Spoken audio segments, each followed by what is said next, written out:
Saudara-saudara, jumpa lagi dalam Renungan Bina Iman. Dan saat ini sebelum kita membaca merenungkan firman Tuhan, kita mohon penyertaan Roh Kudus. Kita berdoa bersama-sama, saudara-saudara.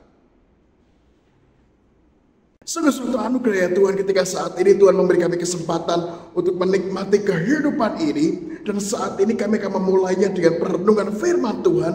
Karena kami yakin dan percaya melalui firman Tuhan inilah kami semakin diperlengkapi, kami semakin diingatkan, kami semakin dipimpin.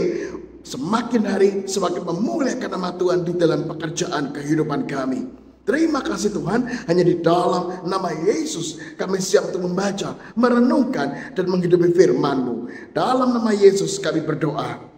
Amin. Ya saudara-saudara, biasanya kita mengenal sosok Tuhan itu adalah Tuhan yang maha kasih, penyayang, lembut, sabar, dan lain sebagainya. Pokoknya itu yang positif-positif, yang baik-baik, yang enak-enak, ya kan? Tapi saudara-saudara, kalau kita membaca di dalam Alkitab, kita juga akan menemukan bagaimana Tuhan juga pernah marah. Tuhan juga pernah nggak suka. Nah, bagaimana ceritanya itu saudara-saudara?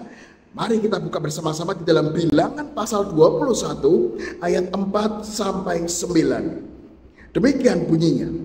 Setelah mereka berangkat dari Gunung Hor, berjalanlah ke arah laut Teberau untuk mengelilingi tanah Edom. Maka bangsa itu tidak dapat lagi menahan hati di tengah jalan. Lalu mereka berkata-kata melawan Allah dan Musa. Mengapa kamu memimpin kami keluar dari Mesir, supaya kami mati di padang gurun ini? Sebab di sini tidak ada roti dan tidak ada air.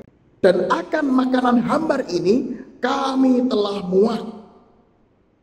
Lalu Tuhan menyuruh ular-ular tedung ke antara bangsa itu yang memagut mereka sehingga banyak dari orang Israel yang mati.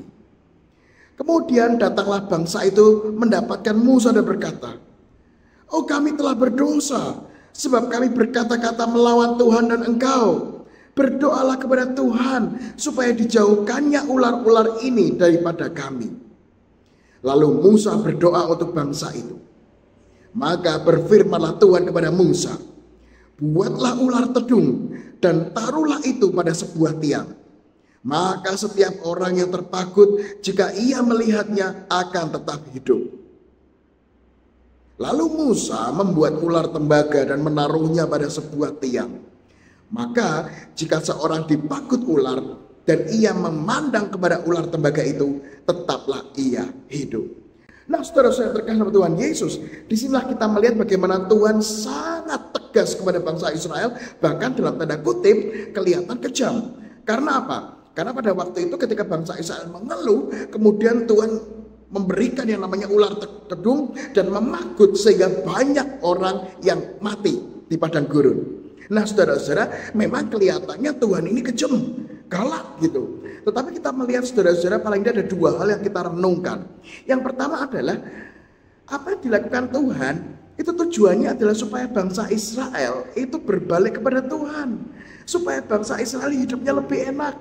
Makanya kadang-kadang Tuhan menggunakan cara yang keras supaya bangsa Israel itu berjalan dan hidup lebih baik. Coba saudara-saudara bayangkan, bangsa Israel ini sering mengeluh, dan memang bukan cuma peristiwa ini saja. Berkali-kali bangsa Israel mengeluh, pengen balik ke Mesir, pengen balik ke Mesir, pengen balik ke Mesir. Pertanyaannya saudara-saudara, kalau memang bangsa Israel ini balik ke Mesir, gimana? Wah, pasti lebih habis, pasti lebih hancur. Karena apa? Karena bangsa Mesir pasti sudah dendam dengan bangsa Israel.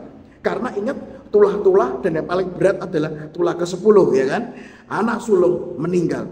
Belum lagi pasukan banyak meninggal juga di Laut Teberau. Peristiwa itu kalau bangsa Israel benar kembali ke Mesir, maka semakin hancur. Makanya disitulah Tuhan ingin supaya bangsa Israel, udahlah yang lalu biarlah berlalu. Kamu dibawa ke tanah Kanaan yang lebih baik daripada tanah Mesir. Makanya ketika bangsa Israel mengeluh terus, disitulah Tuhan menegur dengan cara yang keras pada cerita ini. Makanya saudara-saudara, dalam kehidupan ini pun kadang-kadang kita juga mendapatkan teguran Tuhan melalui peristiwa yang tidak enak. Sama seperti bangsa Israel. Ditegur dengan cara yang tidak enak, cara yang keras, cara yang sakit, cara yang pahit. Tapi kalau kita merenungkan, kadang-kadang kita ditegur supaya apa? Supaya hidup kita semakin benar di hadapan Tuhan. Dan ketika hidup kita benar, maka yakinlah hidup kita akan semakin baik. Dan yang kedua, saudara-saudara, Tuhan tidak cuma kejam seperti itu, galak, jahat seperti itu. Dikatakan, oke, kemudian Tuhan menyuruh Musa, buatlah ular tedung dan taruhlah itu pada sebuah tiang. Maka setiap orang yang terpagut kalau melihatnya akan tetap hidup. Lalu Musa membuat ular tembaga. Saudara-saudara yang terkasih, Tuhan juga memberikan jalan keluar kepada bangsa Israel. Nanti kalau ada yang kena ular lagi, lihat di ular tembaga itu, pasti akan selamat. Dan betul saudara-saudara, kalau memandang ular itu tetap dia hidup. Artinya apa? Tidak semena-mena kok Tuhan itu memberikan yang namanya teguran yang keras.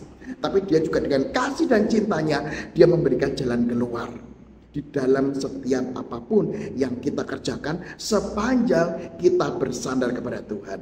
Oleh sebab itu saudara-saudara yang terkasih Tuhan Yesus, hari ini kita melihat, kalau hari ini kita mendapatkan sebuah masalah, mendapatkan persoalan dan pergumulan, bisa jadi itu adalah cara Tuhan supaya memeriksa diri kita. Jangan-jangan memang ada sesuatu dari diri kita yang melenceng dari firman Tuhan. Dan persoalan itu dipakai supaya kita kembali berbalik, bertobat ke dalam jalan kebenaran yaitu firman Tuhan.